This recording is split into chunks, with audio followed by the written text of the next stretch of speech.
यह बात उस समय की है जब मैं बच्चा था और अपने बाबा के साथ गांव के फार्म हाउस में रहता था।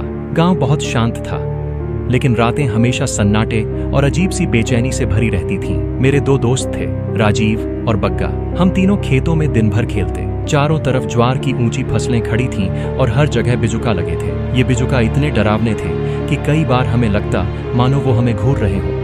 एक दिन खेलते खेलते हमें मिट्टी में दबा हुआ एक पुराना लकड़ी का संदूक मिला। उस पर जंग लगा ताला था। जिज्ञासा में हमने पत्थर से उसे तोड़ा। जैसे ही संदूक खुला, एक सड़ी हुई बदबू बाहर निकली। अंदर खून से सने कपड़े, एक डरावना मुखौटा और एक धारदार चाकू था। हम तीनों ने हंसते हुए सोचा, चलो इनसे एक नया बिजुका बनाते हैं। और उसी सामान से हमने एक लंबा भयानक बिजुका तैयार किया, जो बाकी सभी बिजुकों से कहीं ज्यादा डरावना लग रहा था।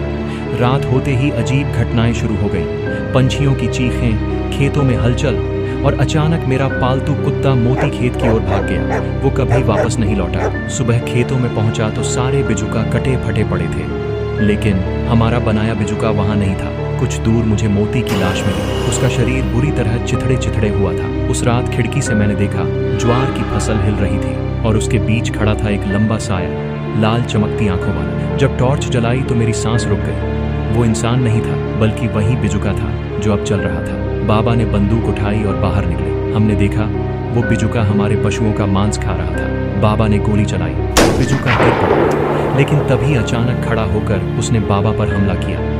मैं चीखा, पर कुछ ही पलों में बाबा जमीन पर निढाल पड़े थे। डर से भागते भागते मैं बग्गा के घर पहुंचा, लेकिन वहां का नजारा और भी भयावह था। उसके पूरे परिवार की लाशें छत से लटक रही थीं।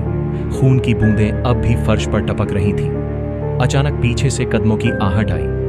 वो बिजुका मुझे घूरता हुआ धीरे धीरे मेरी तरफ बढ़ रहा था। इसी बीच राजीव और उसके बाबा आ गए। राजीव के बाबा ने गोली चलाई। बिजुका चीखा और खेतों की तरफ भाग गया। मैं कांपते हुए रो पड़ा। राजीव के बाबा ने मुझे उठाया और घर ले गए। उस रात उन्होंने हमें एक रहस्य बताया। सालों पहले गांव में भीखू नाम का तांत्रिक रहता था। वह काला जादू करता था और बच्चों की बलि चढ़ाता था। गांव वालों ने उसे पकड़कर पीट पीट कर मार डाला और उसके कपड़े, मुखौटा और चाकू सब उसी संदूक में बंद कर दिए, ताकि उसकी आत्मा फिर कभी आजाद ना हो। लेकिन हमने वह संदूक खोलकर गलती कर दी थी। पंडित जी ने कहा, अब हमें सिर्फ सुबह तक छुप कर रहना होगा। हम तीनों को एक कमरे में बंद कर दिया गया, लेकिन बिजुका बार बार दरवाजा तोड़ने की कोशिश करता रहा। उसकी परछाई खिड़कियों पर दिखती, उसकी लाल आंखें अंधेरे में चमकती। घंटे बीतते रहे, हमें नींद नहीं आई। जैसे ही सुबह का पहला उजाला हुआ, सब कुछ शांत हो गया। दरवाजा खोला तो बाहर कोई नहीं था। खेतों में हवा चल रही थी और बिजुका कहीं नहीं दिखा। लेकिन आज भी जब कभी मैं गांव जाता हूं और खेतों में खड़ा होता हूं, तो ज्वार की फसल हिलती हुई लगती है, जैसे कोई लंबा साया अब भी मुझे देख रहा हो।